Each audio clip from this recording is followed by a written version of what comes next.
नहमदु व नसल्ली व नसल्लिमु अला रसूलिल करीम अम्मा बाद फ़अऊज़ु बिल्लाहि मिनश शैतानिर रजीम बिस्मिल्लाहिर रहमानिर रहीम सुब्हानक ला इल्म लना इल्ला मा अल्लमतना इन्नका अंतल अलीमुल हकीम क़ाल अल्लाहु तबारक व तआला फ़ी किताबिहिल मजीद इन्नल्लाहा ला युग़य्यिरु मा बिक़ौमिन हत्ता युग़य्यिरु मा बिअनफुसिहिम सदक़ल्लाहुल अज़ीम इन्नल्लाहा व मलाइकतहु युसल्लूना अलन नबी या अय्युहल्लज़ीना आमनू सल्लु अलैहि व सल्लिमू तस्लीमा अल्लाहुम्मा सल्लि व सल्लिम व बारिक व रहम व तरहम अला सय्यिदिना व शफ़ीना व नबिय्यिना व हबीबिना व मौलाना मुहम्मद सल्लल्लाहु तआला अलैहि वसल्लम। मोहतरम बुजुर्ग और दोस्तों, अल्लाह का शुक्र है कि उसने हमें अपने घर में जमा होकर कुछ अपनी सलाह व फलाह की बातें करने की तौफीक अता फरमाई। अल्लाह हमारी इस हाज़िरी को कबूल फरमाए, इस घर से हमारे दिलों को वाबस्ता फरमाए और इसके फैज़ व बरक़ात से हम सबको माला माल फरमाए।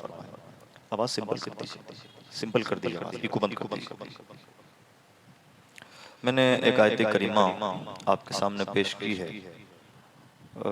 कुरान पाक की खूबी यह है कि कुरान पाक बहुत बड़ी बातें छोटे छोटे जुमलों में, जिनको हम आयत करीमा बोलते हैं, या आयत के बीच बहुत छोटे से हिस्से में पेश कर देते हैं। अब जिसको जैसी तौफीक मिलती है, जिसका जैसा ज़र्फ़ होता है, जिसका जैसा इल्म होता है, जिस पर अल्लाह की जितनी ज़्यादा इनायत होती है, वो शख्स उतना ज़्यादा कुरान पाक से फैज़ उठा पाता है, उतना ज़्यादा डूबता है, उतना ज़्यादा उससे फ़वाइद मुयस्सर होते हैं। सहाबाए किराम रिज़वानुल्लाहि ताला अलैहिम अजमाइन के बारे में खुद कुरान पाक के 7वें पारे की बिल्कुल इब्तदा में अल्लाह ने इरशाद फरमाया, वइदा समिअू मा उनज़िला इलर रसूल तरा अयुनहुम तफ़ीज़ु मिनद दमइ मिम्मा अरफ़ू मिनल हक़। खुलासा यह है कि जब सहाबाए किराम कुरान पाक सुनते हैं तो उनकी आंखें बहती रहती हैं। वही कुरान हम भी सुनते हैं, हम पर कोई असर मुरतब नहीं होता। इसी तरह से हज़रत सैयदना फ़ारूक आज़म रज़ियल्लाहु तआला अन्हु ने अल्लाह का कलाम उस वक्त सुना जब वो ईमान नहीं लाए थे। वाक़या हम सबको मालूम है।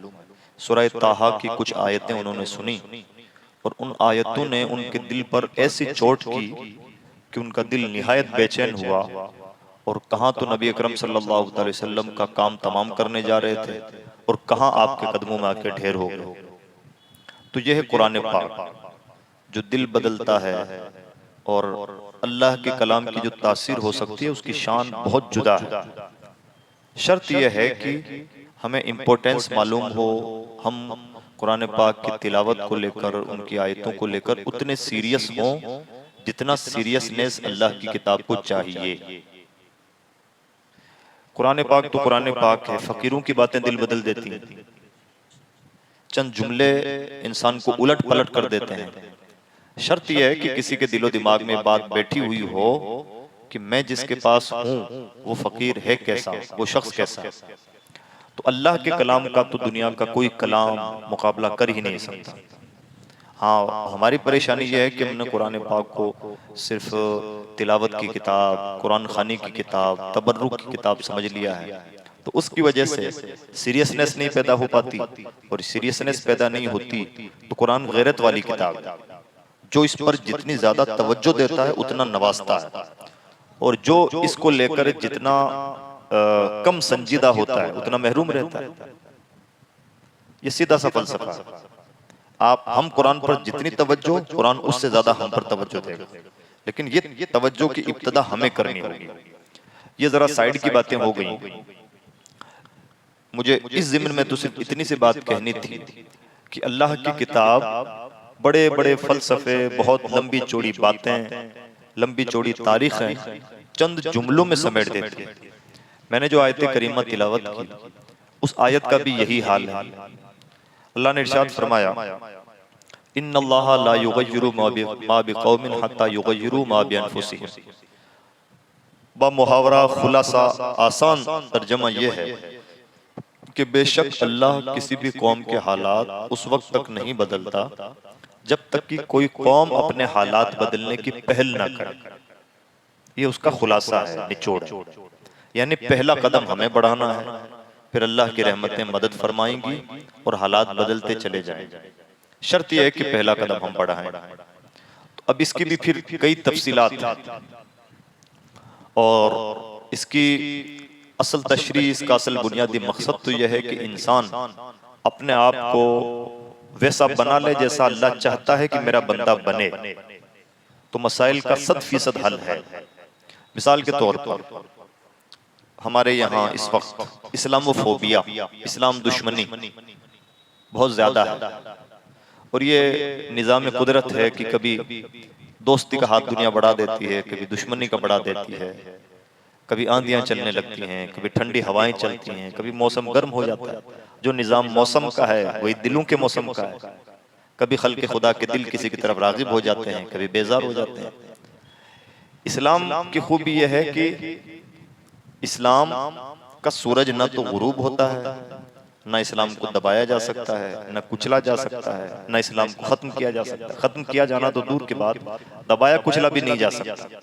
फर्क इतना है कि अगर कोई इस कोने में दबाने की कोशिश करता है तो थोड़ी देर के लिए हो सकता है हमें लगे कि हालात ठीक नहीं है, लेकिन नजर दौड़ाएंगे तो पता चलेगा उस कोने में तो इस्लाम बहुत तेजी से बढ़ गया। तो एक तरफ गुरूब होता हुआ महसूस होता है तो दूसरी तरफ नई सहर तुलू हो जाती है और जितना दबाया जाता है उतना उभरता है। इसके फिर कई एग्जाम्पल हैं कि जब जब दबाने की कोशिश हुई तब तब उभरा है। और ये मर्जी मौला है कि 9/11 के बाद में इस्लाम को बहुत ज्यादा प्लान्ड वे से बदनाम किया गया, प्रोपेगेंडे किए गए, फिल्में बनाई गई, डॉक्यूमेंट्रीज आई, बड़े चर्चे हुए इस्लाम के खिलाफ।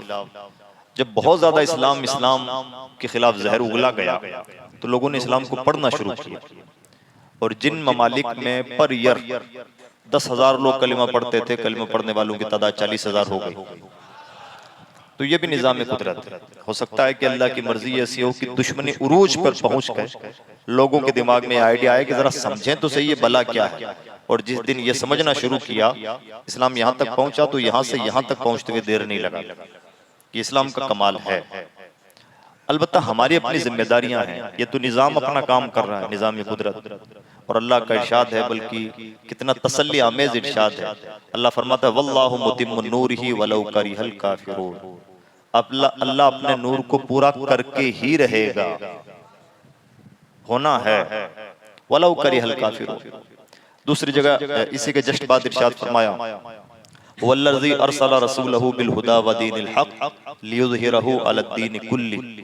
अल्लाह की ज़ात वही है जिसने अपने नबी को दीन हक के साथ, हक को हिदायत के साथ भेजा, और भेजा इसलिए है ताकि नबी छा जाए। वो छा गए, छाते रहेंगे, मजीद दायरा वसी होता रहेगा।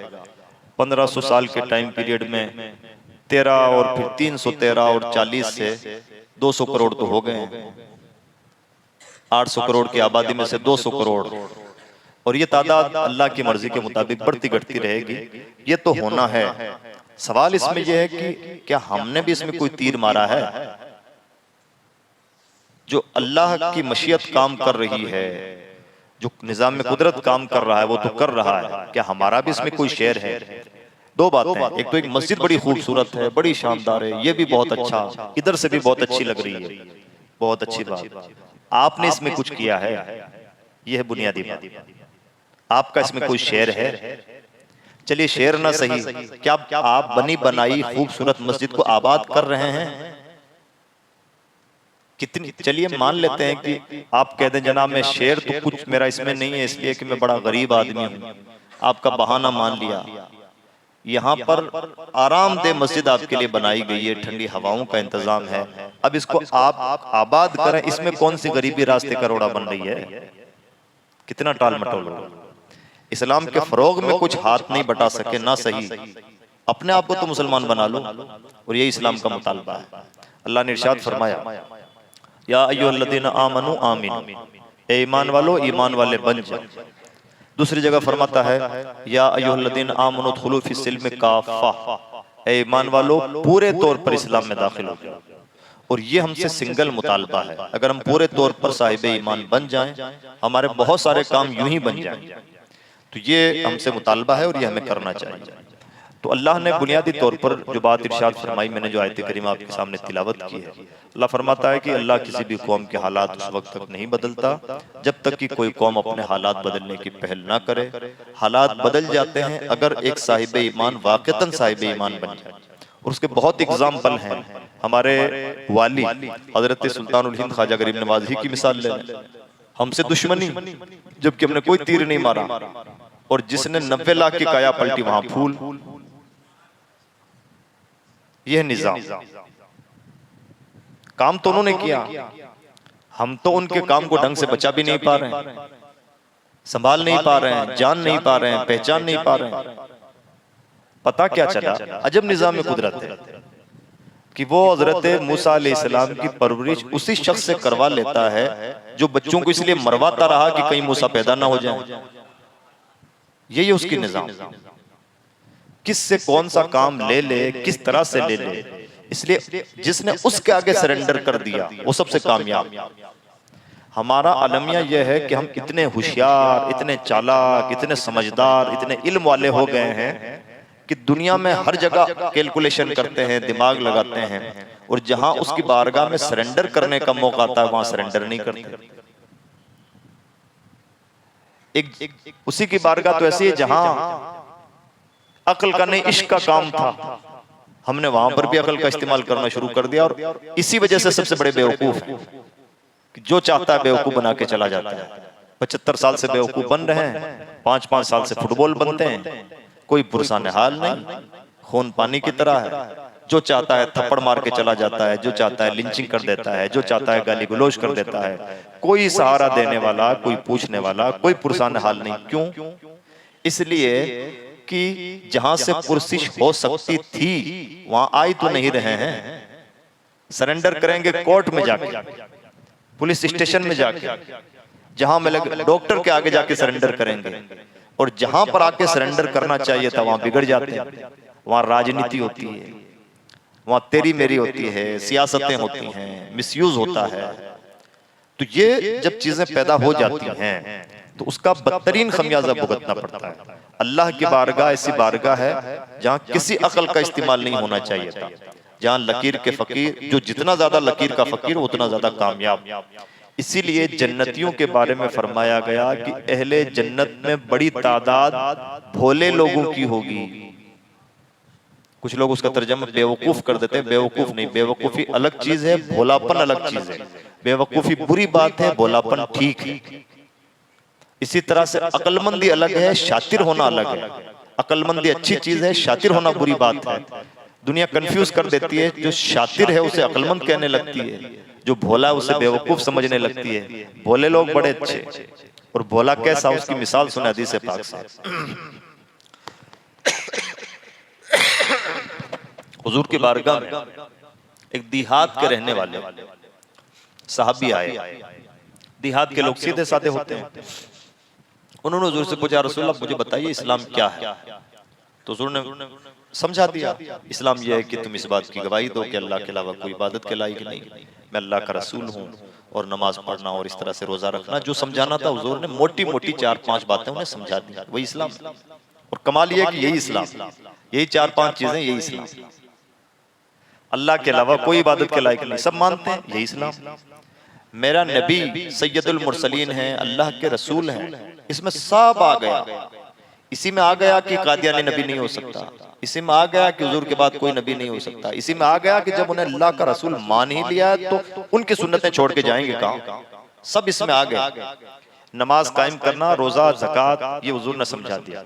तो देहात के रहने वाले थे, सीधे साधे। उन्होंने कहा रसूलल्लाह और कुछ? हुजूर फरमाते कुछ नहीं। उन्होंने कहा अल्लाह की कसम, ना मैं इसमें कुछ कम करूंगा ना ज्यादा। यूं कहा और रवाना हुआ।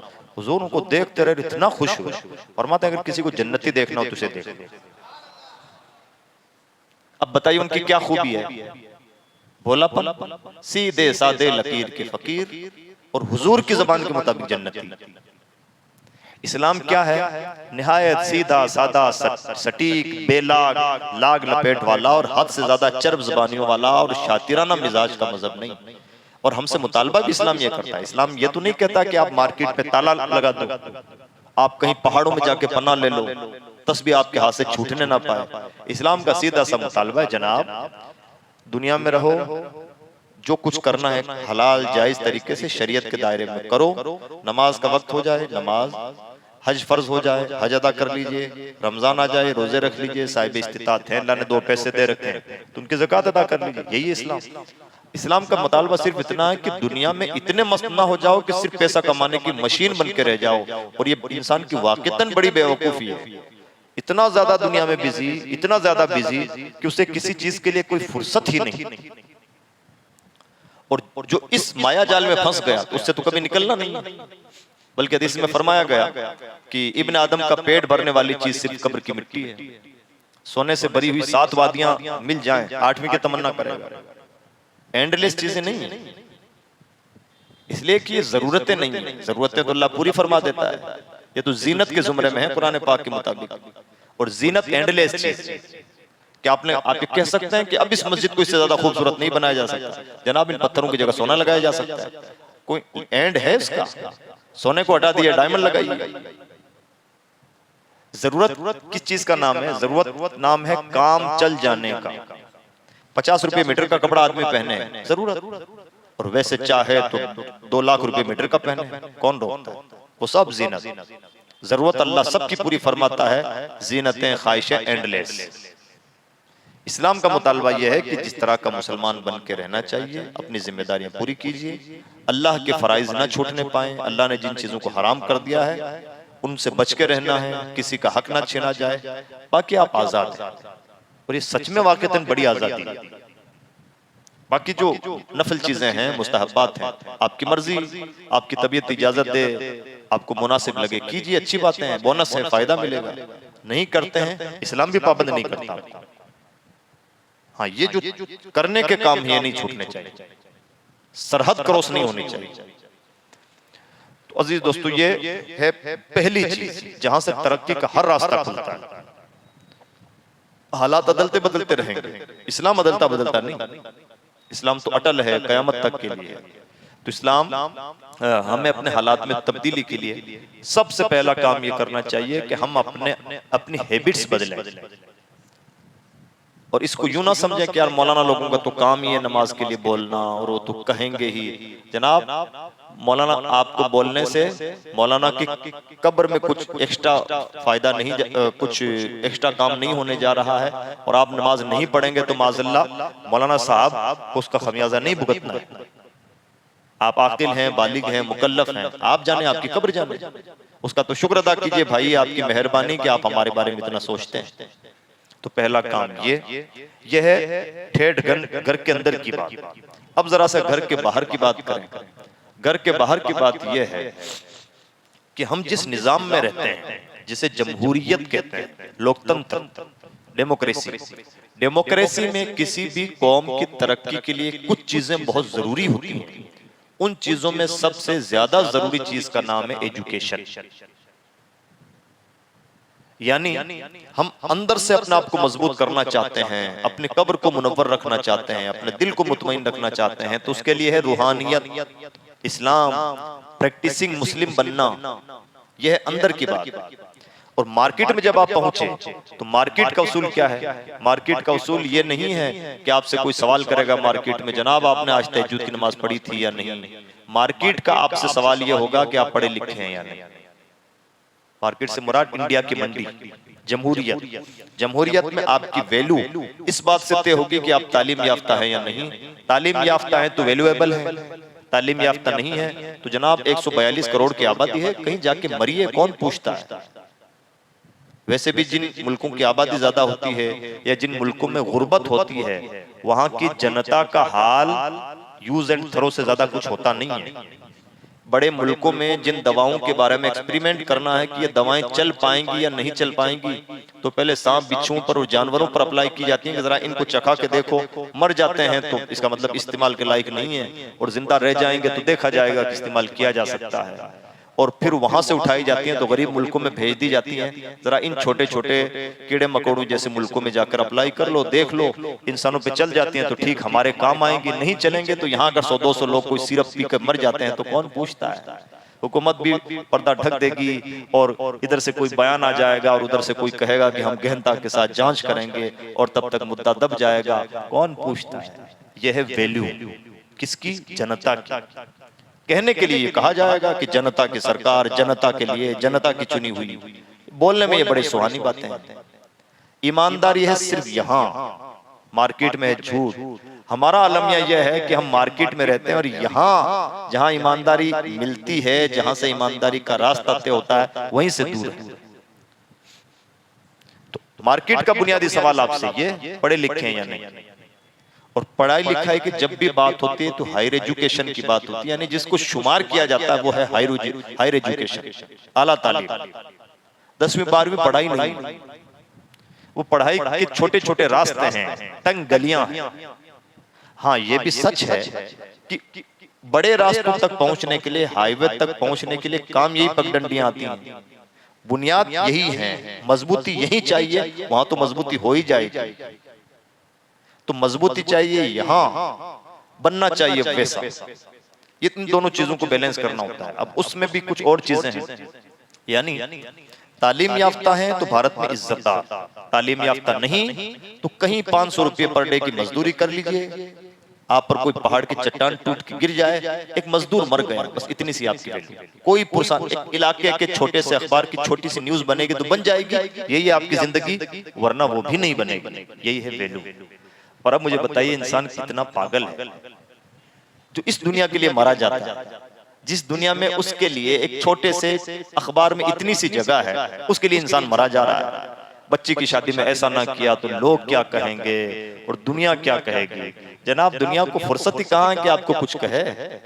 आप ही अपनी तरफ से दुनिया के लिए मरे जा रहे हैं। दुनिया की नजर में आपकी वैल्यू तो अखबार की 2 लाइनें हैं कि एक मजदूर मर गया। मैं आपसे कहूं कि जनाब, मैं अजमेर शरीफ के पास का और मैंने देखा कि अजमेर शरीफ में एक आदमी मर गया, तो आपके मौलाना साहब कौन आदमी था? मैं कहूँ ऐसे ही था, कोई रिक्शा चला रहे। मौलाना साहब क्या बात कर रहे हैं, तो इसमें कौन सी अनोखी बात है? एक आदमी मर गया। अच्छा, अजमेर में एक आम आदमी मर गया तो आपकी नजर में उसकी कोई वैल्यू नहीं। कल आप यहाँ मरेंगे तो आपको लगता है बड़े जलजले पैदा होंगे। हमारे नजर में किसी आम आदमी की कोई वैल्यू नहीं, तो जनाब हमें भी तो ये सोचना चाहिए कि हमारी वैल्यू भी तो दूसरों की नजरों में नहीं है। हम भी झाड़ू के एक छोटे से तिनके की तरह हैं। किसे कहते हैं 141-42 करोड़ की आबादी, उसमें से एक है। अगर झाड़ू के छोटे छोटे तिनके लिए जाए और फैलाया जाए तो इस मस्जिद से बड़ी जगह चाहिए 142 करोड़ तिनकों के लिए, वो हैं हम। अपनी औकात पहचानने में देर नहीं लगानी चाहिए। इसलिए भारत की मंडी में जिस चीज की वैल्यू, एजुकेशन, जो कौम तालीम याफ्ता है, तरक्की याफ्ता है, इज्जतदार है, मुल्क की जरूरत भी हो सकती है। जो कौम तालीम याफ्ता नहीं, उसके हाथ पे, उसके कंधे पे फोटो, हाथ रख के फोटो तो खिंचवाया जा सकता है, वैल्यू कुछ नहीं होगी उसकी। उसको चाय पिला के टरखाया जा सकता है, उसके सामने मुस्कुराया जा सकता है, उसे वैल्यू नहीं दी जाएगी। और वो कौम इतनी बेवकूफ भी होगी कि वो पहचान भी नहीं पाएगी कि हमारी कोई इज्जत है कि नहीं। ये भी तो एक मसला है। कई बार लोगों को यह भी नहीं समझ में आता कि हमारी बेइज्जती हुई है या इज्जत हुई है। ये भी तो मसला है। हम तो इज्जत बेइज्जती का मतलब समझते हैं कि फलां ने अपनी शादी में बुला लिया तो हमें बड़ा इज्जतदार माना, और नहीं बुलाया तो हमारी बेइज्जती हो गई। हम दोनों आपस में ही लड़ रहे हैं, हमें मालूम ही नहीं कि मार्केट में हमें पूछता कौन है। तो भारत की मंडी में पूछ उसकी, इज्जत उसकी, वैल्यू उसकी जिसके पास तालीम। अब तालीम का हमारे लिए, स्पेशली इंडियन मुसलमानों के लिए तालीम का जो मतलब है वो है स्कूलिंग। और उसका रीजन है, रीजन यह है कि पहले स्कूलिंग होती है, फिर कॉलेज होता है, फिर उसके बाद में यूनिवर्सिटी लेवल आता है। ठीक है, तो ये जो स्कूलिंग की तालीम है, इसको बेसिक तालीम बोल लीजिए, फाउंडेशन बोल दीजिए। तो ये जो है, यहीं से उस हाईवे का रास्ता निकलता है। तो ये मजबूत होता है तो ऊपर की चीजें ऑटोमेटिकली मजबूत होती चली जाती हैं, और आदमी इतना समझदार बन जाता है कि उसे किस रास्ते पे जाना है, किस रास्ते पे नहीं जाना, वो तय कर लेता है। इसलिए भारत के मुसलमान जब भी तालीम पर कोई काम करना चाहें या तालीम, कौन सी तालीम हमें सीखना है ये समझना चाहें तो उनके जहनों में कॉन्सेप्ट क्लियर रहना चाहिए कि हमारे यहाँ इंडियन मुसलमानों के यहाँ तालीम का मतलब सिर्फ स्कूलिंग है, कॉलेज हमारी जरूरत नहीं। मैं ये बात जोर दे के इसलिए कह रहा हूं कि या तो हम तालीम पे कोई काम नहीं करते, बात नहीं करते, और या फिर सिर्फ बातें करते हैं, और बातें करने पे जब आते हैं तो बातें करते करते कभी कभार डायरेक्ट यूनिवर्सिटी की बातें करने लगते हैं, कॉलेजेस की बातें करने लगते हैं, जबकि सच्चाई यह है कि यूनिवर्सिटी और कॉलेज भारत के मुसलमानों की जरूरत नहीं से मुराद ये है कि कॉलेज लेवल तक जो हमारे बच्चे जा रहे हैं वो 100 में से 12 बच्चे हैं, और हमारे जो स्कूल बच्चे जा रहे हैं वो 100 में से 96 हैं, 96। तो हम 96 बच्चों के लिए कोई रास्ता तलाश करेंगे कि 12 बच्चों के लिए रास्ता तलाश करेंगे, और उन 96 बच्चों में से जो बच्चे कॉलेज लेवल तक पहुंच रहे हैं वही 12 हैं। यानी एक बड़ी तादाद वो है जो छोटे मोटे किरानों की दुकानों पर नौकरी कर रही है, इधर उधर मारे मारे फिर रही है, बीच में स्कूल छोड़ दी, और ऐसा आप बहुत लोगों को पाएंगे।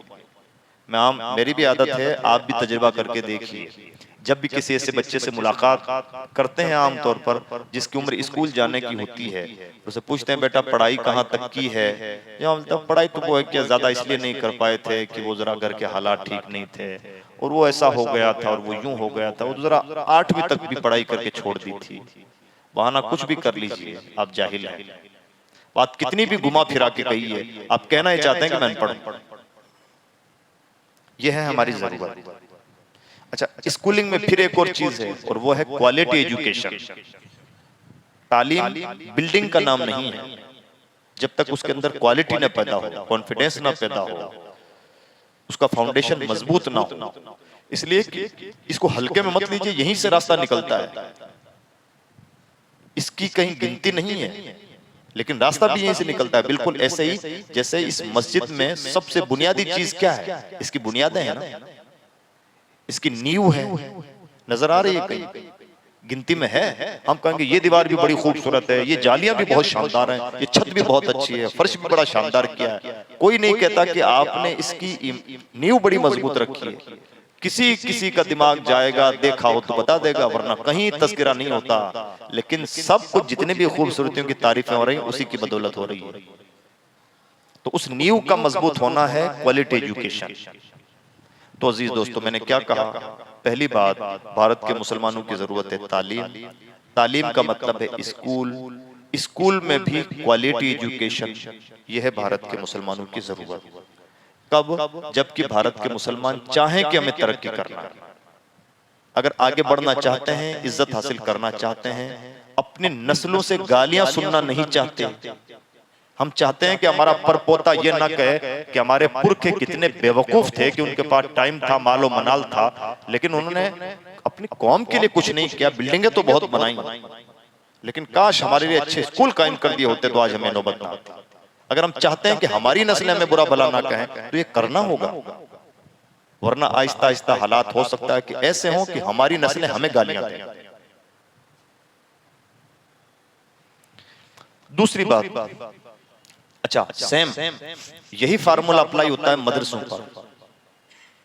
हमें मजबूत मकातिब के निजाम की जरूरत है। यानी जो बच्चे मस्जिदों में पढ़ते हैं, छोटे छोटे मदरसों में पढ़ते हैं, यानी जिसको हम कहते हैं कि कायदा बगदादी, यसरनल कुरान, कुरान शरीफ, नाजरा, कुछ भी कह लीजिए, तो ये जो निजाम है, इस निजाम का बहुत मजबूत होना जरूरी है, और उस निजाम को जरा अपडेट करने की जरूरत है।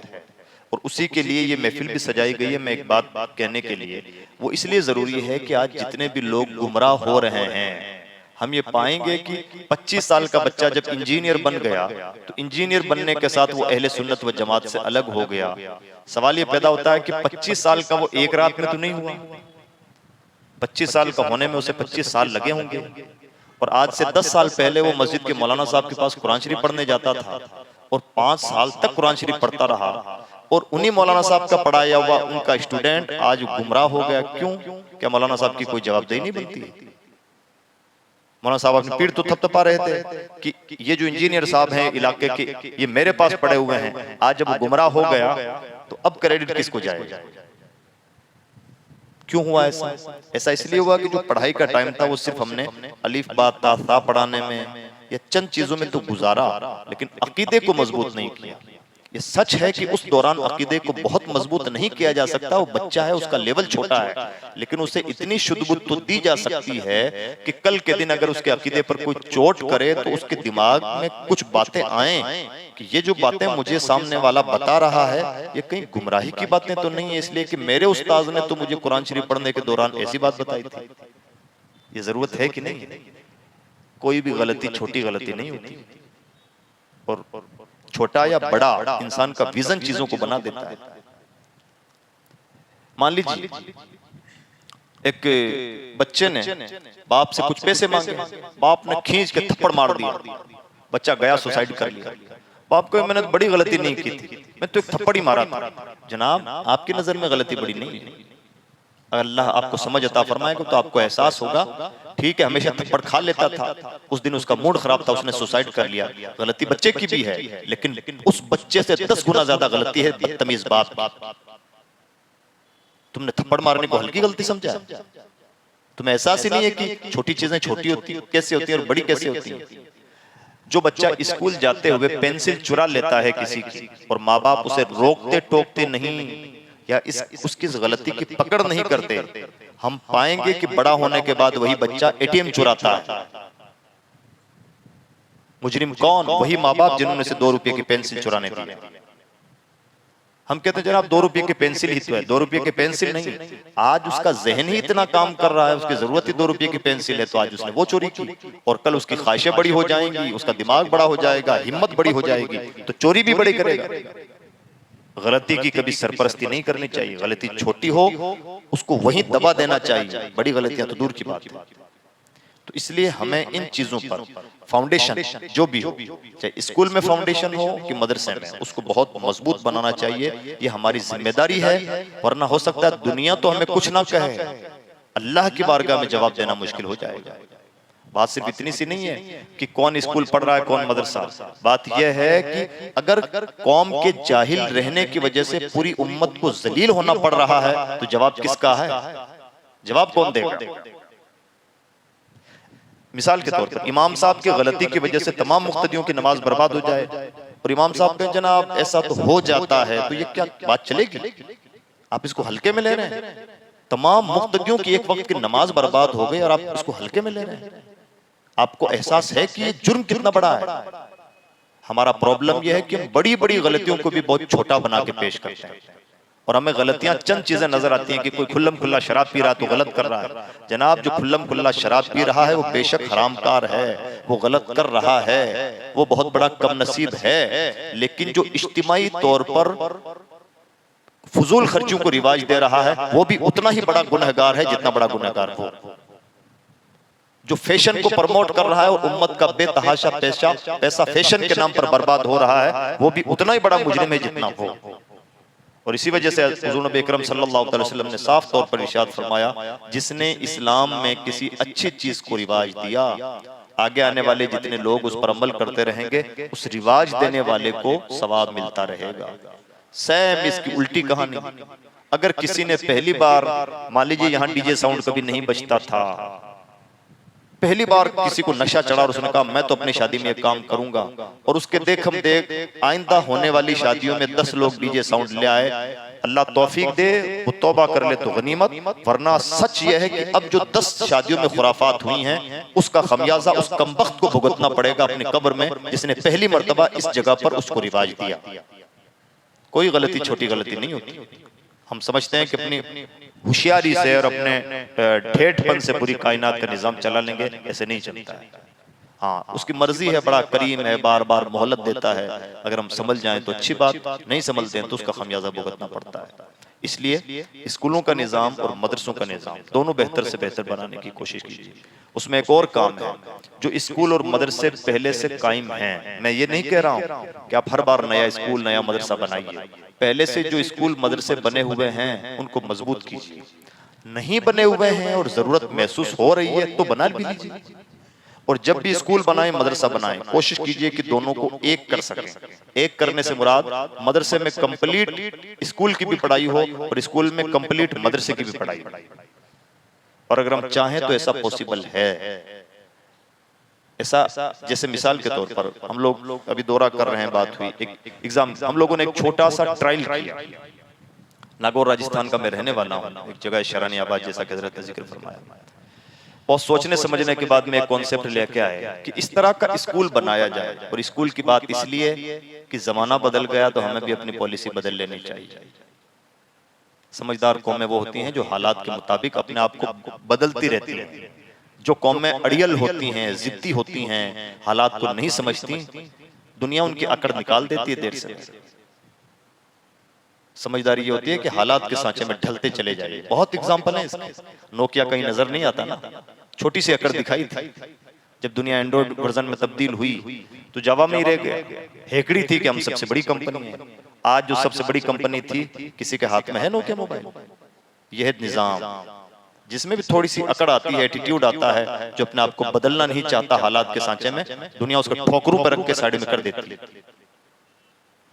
तो ऐसा इदारा, ऐसा स्कूल कि जिसमें स्कूल की मुकम्मल पढ़ाई हो, लेकिन इस खूबसूरती के साथ कि बच्चा 5th क्लास तक पहुंचते हुए जीरो से बेसिक इस्लामियात कवर कर ले और 6ठी क्लास से लेकर 12th तक पहुंचते हुए शॉर्ट आलिम दीन भी बन जाए। ये छोटी सी पहल की अल्लाह ने कामयाबी अता फरमाई, कर रहे हैं। आप भी कीजिए, इंशाल्लाह सपोर्ट करेंगे। होगा कैसे वो हमसे पूछिए, बताएंगे। ये डिस्कशन के सब्जेक्ट।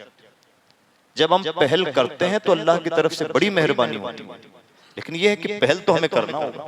एक और एग्जांपल सेट किया छोटा सा, एक छोटी सी मेहनत की, ट्रायल किया। वो ये कि जब मुस्लिम बच्चियां बड़ी तेजी के साथ बेरा रवि का शिकार हो रही थी, इधर उधर जा रही थी, जो हालात बड़े नागुफ्ताग में हैं, तो उस वक्त एक छोटा सा ट्रायल हमने ये किया कि जो बच्चियां स्कूल पढ़ती हैं, कॉलेज पढ़ती हैं, जॉब करती हैं, हाउस वाइफ हैं, अब सबके हाथों में मोबाइल है। और ये शैतान एक ऐसी चीज है कि जिसने फितनों को बहुत ज्यादा आम कर दिया।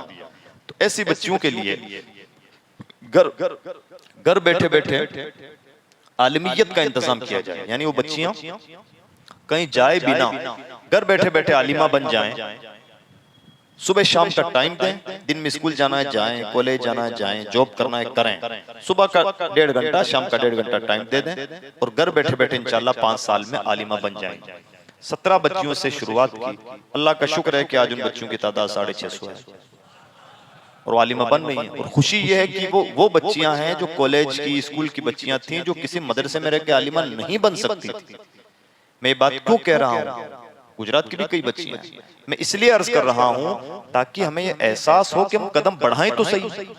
इसके बहुत एग्जाम्पल हैं। मुझे नहीं मालूम इस मस्जिद की तारीख क्या है, लेकिन आप कई बार देखेंगे जैसे कोई आदमी, दर्दमंद आदमी, और कहेगा इतना बड़ा मोहल्ला हो गया और हमारे मोहल्ले में मस्जिद की जरूरत है।